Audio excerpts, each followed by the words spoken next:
ഈ അസുഖങ്ങളുള്ളവർക്ക് COVID-19 വന്നാൽ സ്ഥിതി കൂടുതൽ ഗുരുതരമാകും.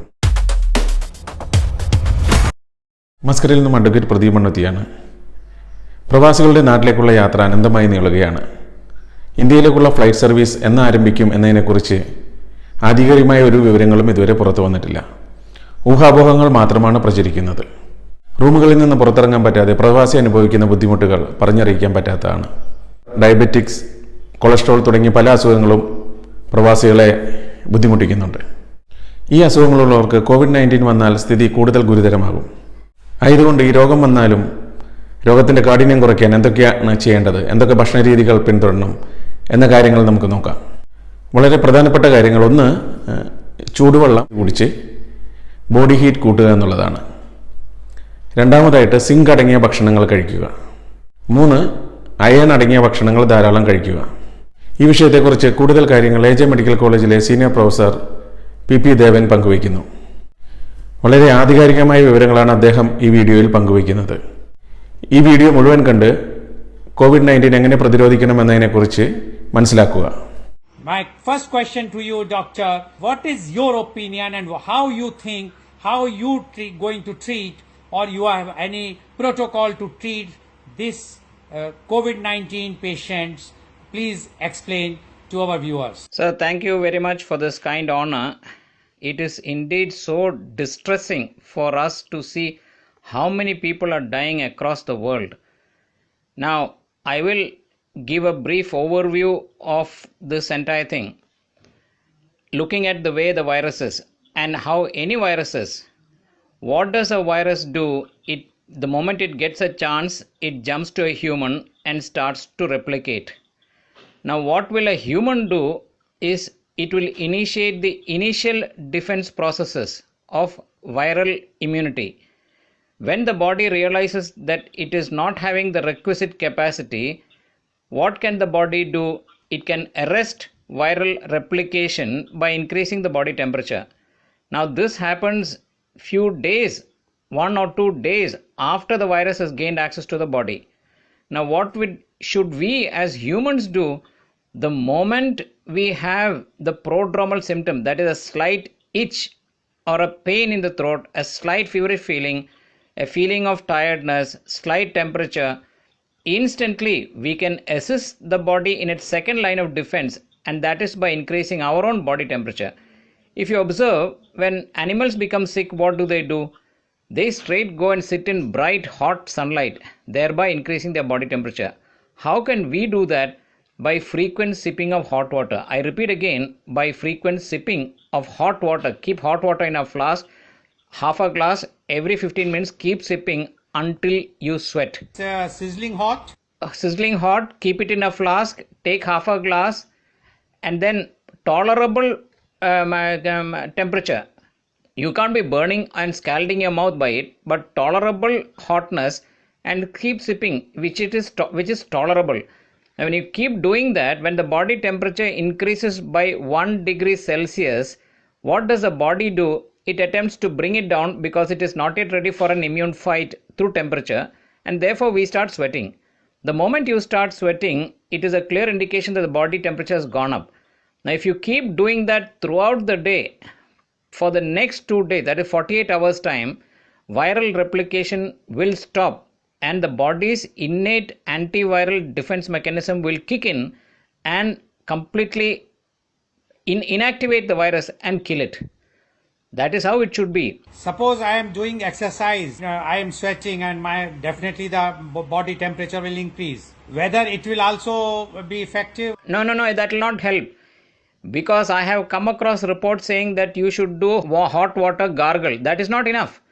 You need to keep hot water in a flask and keep sipping hot water till you start sweating. Question is about the exercise. Yeah, no, exercise and this has no relevance. If a person feels that he is getting infected, or even I often tell, if you have gone to an epidemic zone where there is no case of coronavirus, come back for the next 48 hours, keep sipping hot water till the body temperature increases. In that 48 hours time, the body's immune defenses will kick in and clear the viral load. What is the prime intent? To clear off the viral load and kill it. Now, why are people dying? When you look at why are people dying when their immune system is not adequate enough? So, therefore, our focus should be to increase the immune levels of the population at large. Now, as you know, earlier many years back during my post graduation, my prime research and thesis was on immunology and infections. At that time, I had a massive file only on zinc. What is the basis of the immune system of the human body? Primarily, it is red, which is why when we say an apple a day keeps the doctor away, why do we say an apple? Because when you cut an apple, it becomes red, showing it has a rich content of iron. Earlier, we knew that if we had adequate iron stores, the body's immunity will increase. The second thing of immunity is zinc. Zinc is the second cornerstone of immunity. And of course, we had Linus Pauling, a double Nobel laureate, who talked about vitamin C. Now, the main defense mechanism that first kicks in is called humoral immunity, which is antibodies. And to create antibodies, we must have adequate amino acids. What do you mean by amino acids? We get amino acids from. Now, let us have a look at the nature's ingredients which will give these things. Number one, amino acids by sprouts. Number two, vitamin C from fresh lime. Number three, iron, either apple or black raisins. It is black because of its iron content. And number four, zinc. The high zinc content is in papaya, watermelon seeds. So if you have either these as natural ingredients or if you have them as supplements, to a large extent the body gets a fighting chance to fight this virus. I have treated countless children by just these supplements, and many parents, countless parents have come and told me about 9 weeks of supplementation later, the large extent of viral sore throats or viral sinus disease which children suffer, they've all disappeared. We should realize, why do we call a cold a cold? Cold is a virus activator. There are dormant viruses in our throat, and when children drink ice, this virus gets activated and they get a sore throat. And then, of course, we immediately go and give antibiotics, which is not the way because it is primarily a viral infection. What do I tell parents? The moment you give a child something ice or cold, come back home and drink half a glass of hot water. To a large extent, this viral activation will not happen. So, therefore, I want to re-emphasize very clearly, because my belief is that in the initial 48 hours, when the person feels that he is infected, do we have this as an interventional therapeutic option advocated by anybody as of now? No. In the first 48 hours, frequently keep sipping hot water till you start sweating. Maintain that for 48 hours. The body gets a fighting chance to fight. The viral replication will stop. The body will fight the virus and clear it. Now, if this was done, it is my opinion, not the protocol advocated by anybody, that the unfortunate and very sad large number of deaths we are seeing across the world should cease. And second, we should have a clear focus on increasing immunity. Do we have immune enhancement program at all? We don't. We should look at immune enhancement by asking patients either to supplement or take these natural foods. I repeat again, sprouts, lime, fresh lime, black raisins, and the seeds of papaya or watermelon, because they contribute adequate zinc. If they can't, they can also supplement which are readily available. Maybe the doctors will. But that is the way. It is so sad. What do we now do? We wait for a testing. When will the patient test? After the initial 8 to 10 days of incubation. Then when the patient starts manifesting, at that time only will the test become positive. And beyond that, when the body starts fighting, it starts to develop antibodies which later become positive. That is too late. Because what happens when the body realizes that too much of virus replication is happening in the lungs, the body will try to shut it down by releasing what is called a cytokine storm. That is a little complicated, and now science is trying to fight that cytokine storm, but by which time the lungs are so much destroyed. My treatment I am advocating is in the initial 48 hours. My feeling and opinion is that if it is done, the large, terrible epidemic of deaths which we are witnessing the world over can be prevented. Now, what is my take on this? If by doing this in the start itself, if they have a premonition or a prodromal symptom, a slight fever, body ache, sore throat, and they start this hot water drinking, not a single death should happen. If it happens, it means my opinion is wrong and I will retract my advocacy. Already infected and he has already reached to the stage of 8th or 9th day. And like now, we have just heard that today the government has given permission to the one of the hospitals in Kerala to use the plasma of those who have already been cured. What is your take about that? So it again reverts to what I had earlier advocated. Why do we take the plasma of patients who are cured? Why are they getting cured? Because their immune system is good. Today we feel that who are the ones who are most susceptible? They are the ones who have a comorbid condition, diabetes, heart disease, hypertension. But what is the main problem in them? A decreased immunity. So my argument is, instead of waiting for an illness and instead of all this, why don't we increase the immunity? If the immune system is vastly enhanced, this susceptibility should not happen. So now what are we doing now? A patient who has recovered means he's got a good immune system, and we take the blood of that patient, if provided, if it is compatible, then we, or the serum, and then we inject into those who are suffering. That is a good idea, but by the time it is too late actually, and only God can help. I wish that by the divine's intervention, patients will survive. Now, there have been patients who have been cured by this technique, I know. In 1890, when the diphtheria came, and at that time there were no antibiotics in the world, at that time these techniques were used and many patients were saved. What you say about that? That is true, because they are applying the same principle of an enhanced immunity. There are some people whose immune system is good, either because of their dietary pattern or they have looked into it, and therefore, as a consequence of enhanced immunity, they are able to fight it. Do you think that this therapy can be used prophylactic also for those who doesn't have any disease right now, but if they will be given this? I certainly will not advocate this as a prophylactic, because my advocacy will be only enhance the natural immune system of the human body by giving what the body requires to fight it. I repeat again, what are the natural ingredients? Amino acids, iron, vitamin C, zinc. If a person has adequate of this, his natural immunity will be far superior instead of devolving back to this plasma therapy. No, I will not agree with that as a prophylactic. But for the treatment, let's see, because it is going to start from today, hopefully, and let's see what will be the results, because because we have had patients who have recovered. It is logical, because we have taken the serum of a patient who has recovered, which means he's got a good immune system, and giving it to patients who do not have the requisite immune system. So perhaps because many patients have recovered by this, maybe they will respond.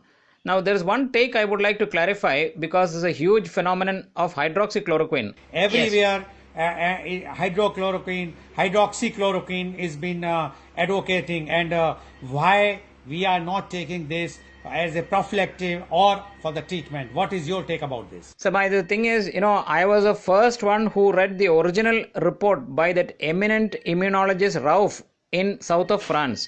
The moment I saw that report, I advocated to everybody to take hydroxychloroquine and azithromycin.